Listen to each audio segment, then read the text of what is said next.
Hello, beautiful people. My name is Celia Motweneng Zengele.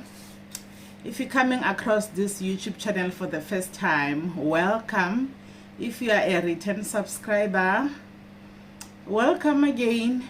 And you do know how much you are highly appreciated for your time and data and every opportunity that you are taking to watch my videos.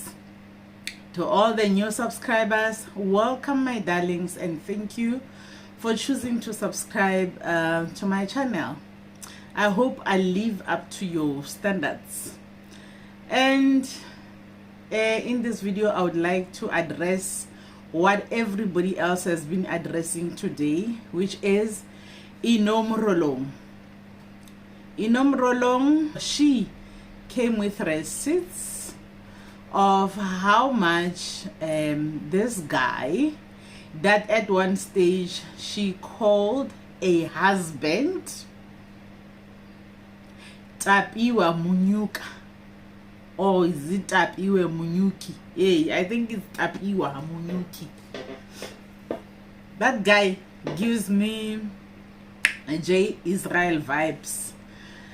And now, this guy, which she repeatedly called a husband, whereas we knew he was not even a husband, he's only a boyfriend.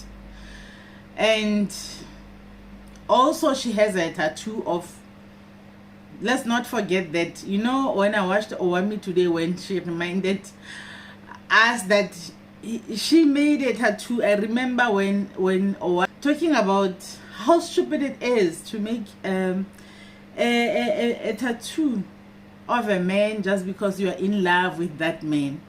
I hope it was just a temporary sticker, because if not, then she has a tattoo that she must go and deal with. In my opinion, Inno and this guy have been separated for a while. That is in my opinion. That is the reason why she was no longer bragging about that relationship.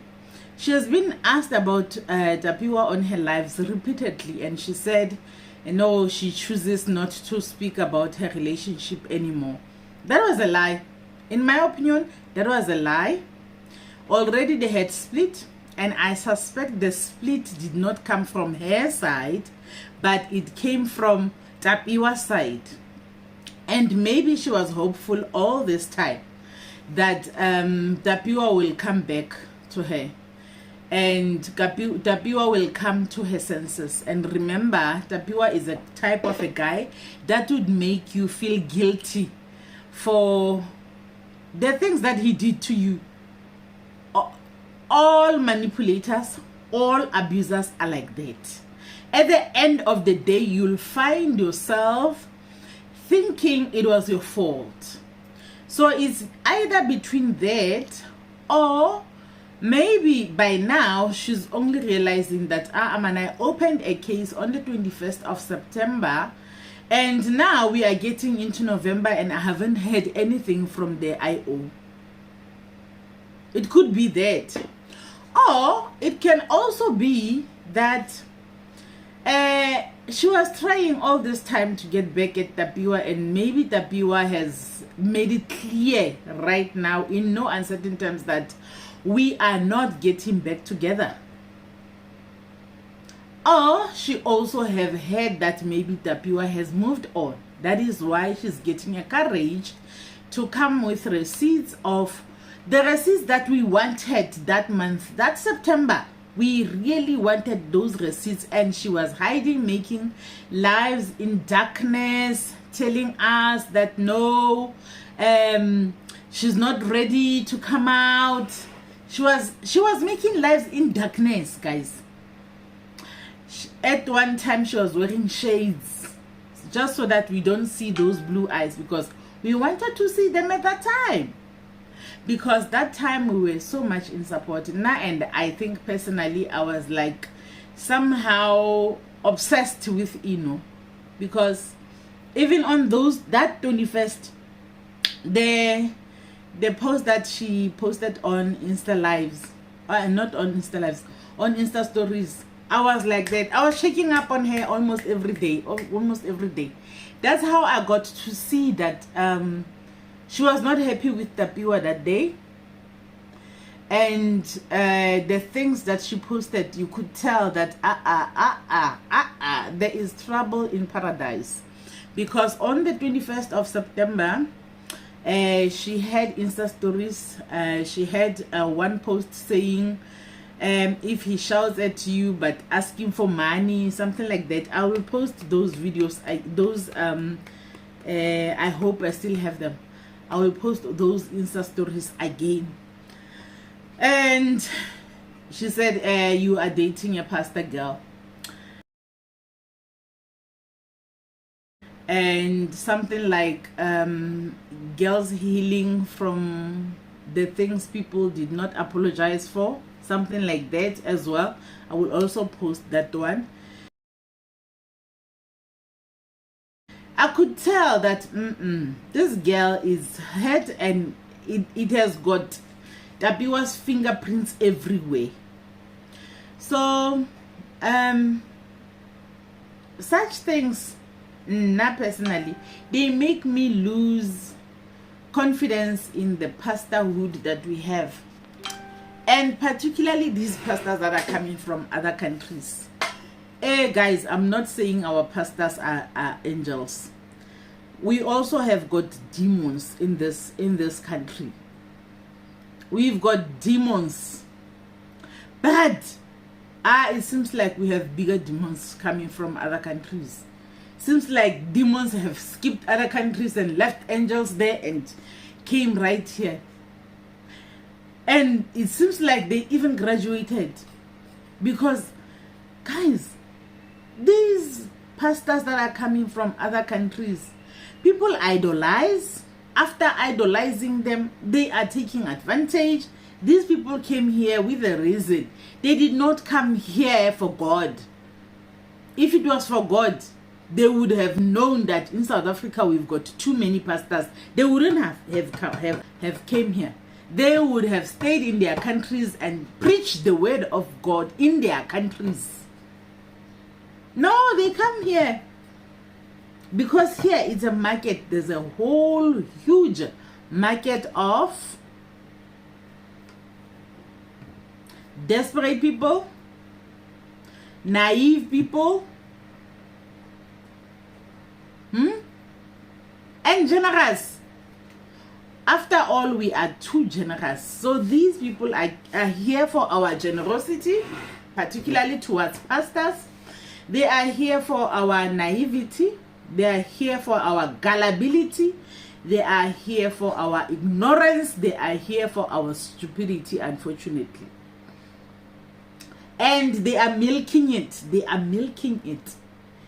They don't just milk their congregants. They also milk the women in this country. The women in this country, really, we are so vulnerable. We are so vulnerable to these guys. I don't know why we trust them so much with our lives. I don't know why we trust them so much with our faith. I don't know why we trust them so much with anything. And she did mention that he was a fraudster, he was a what. She even tagged some of the banks that must look into his dealings with them, because she believed he had committed fraud with those banks, those financial institutions. Did they even do that? I believe so. I believe they are looking into that matter, because there is no smoke without fire. If there's smoke, just know that there is fire. And particularly when a person is very angry, that's when they are very dangerous. They will take out secrets. Now, many people are staying in their relationships that are not working. Just like we saw Inno, the first beating that she told us about, which I don't even believe it was the first. She carried on like nothing happened. Just the following day, they were together with her man. Hey man, the men touching the bums, the men doing them things, the men bowling. She was even telling us how much her man was bowling for her, just for her. She did not see it as a bribery. Shut up, bribery. Please keep quiet, bribery. Please forget about what happened, bribery. She did not see it that way. But I'm glad that on the 21st of September, which was, I think, a week later, if not 2 weeks later, that she got the courage finally to step up and do the right thing. So, I applaud her for having had opened the case on the 21st of September.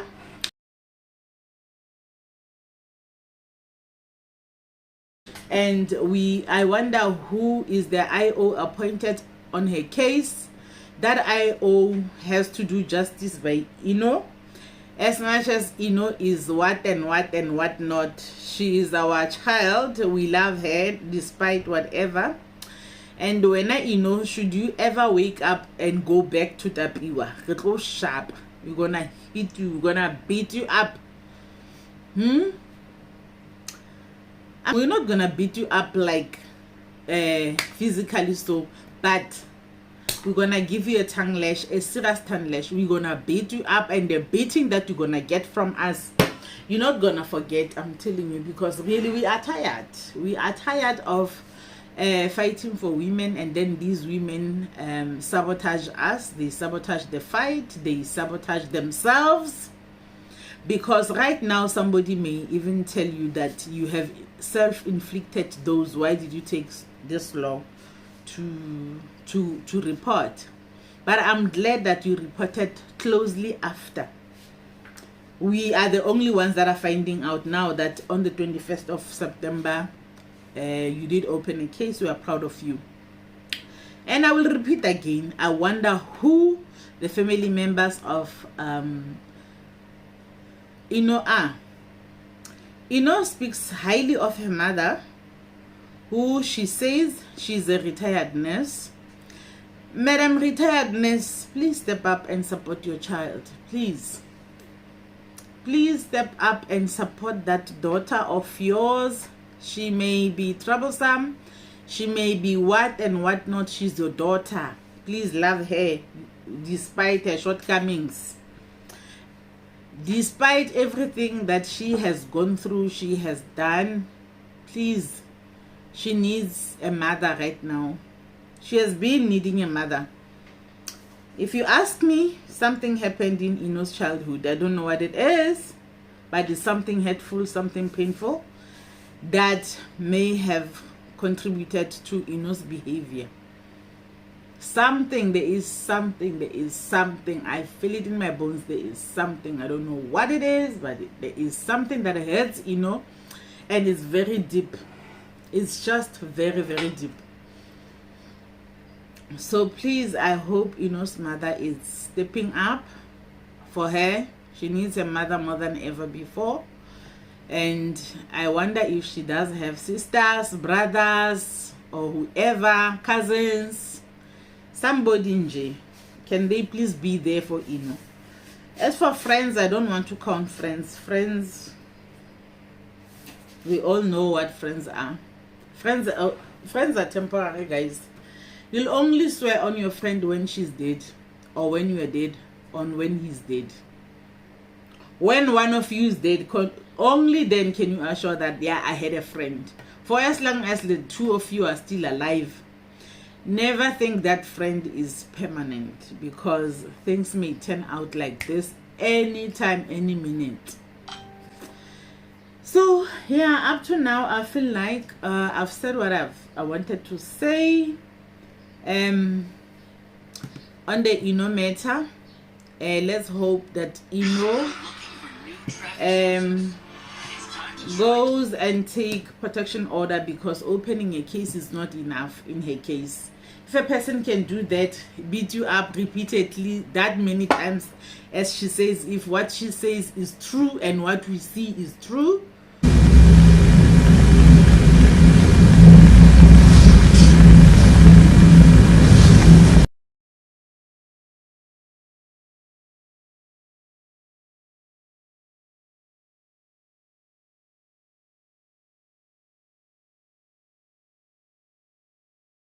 Answer him. No, that's fine. Let me bring that phone here. The damage that we see around her is true. Inno does not just need to open a case, but she also needs to open a protection order. A person like that is not trusted with anyone's life. She should not trust him with her life. She shouldn't. That would be a big miscalculation on her side if she's not going to open a protection order against that guy. And she should also know that we've got not just sick police. Our police are sick in the mind. I'm sorry, I'll repeat this. Our police are ignorant. Our police are naive. Our police are corrupt. If Tapiwa is capable of defrauding a whole bank, a whole financial institution, what about police? What about police? Police are so cheap, guys. They are very cheap. Our South African police are far too cheap. So if Tapiwa did defraud financial institutions, believe me, your case is nothing. The case against you, the police, are nothing. And what I know about those people, they don't want to be arrested. All abusers don't want to be arrested. But people who are coming from other countries and committing crime in South Africa are even worse. They don't want to be arrested, and the police feel like these people are their easy targets for corruption, because they just threaten him and says, hey, you are here, you're not even here without. Remember, Inno told us that guy came at the back the boot of the car. So that means this guy has got no papers, proper papers to be here. And if that is true, that he doesn't have papers, proper papers for this country, he is such an open target for police, because they just come there and says to him, hey, Wena, we know you don't have this, we know you don't have this, and you have done this. So if we take you, you're gonna be in there for a long time. Believe me, he'll pop out some money. And let me tell you something about people that do not come from this country. They are unlike us. They support each other. They would combine hands and make sure that they contribute towards releasing the other. They contribute towards taking out whatever bribe that is needed. That is the possibility, the high possibility. I'm not saying it happened, it's my theory. And thank you so much for watching this video. Please remember to share, like, comment in the comment section, and thank you so much again. Bye bye.